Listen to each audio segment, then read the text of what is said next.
Welcome to today's YouTube tutorial.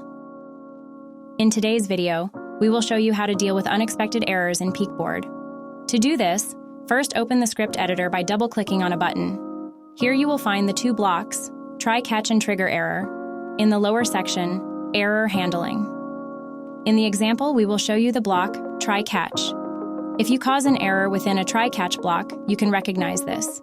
This then returns false, allowing you to carry out a corresponding further action. The script continues to run after the Try Catch block.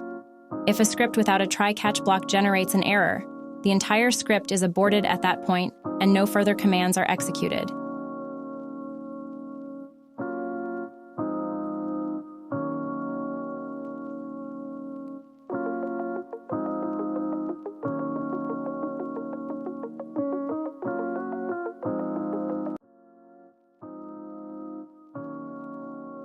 There is also a global event, script error.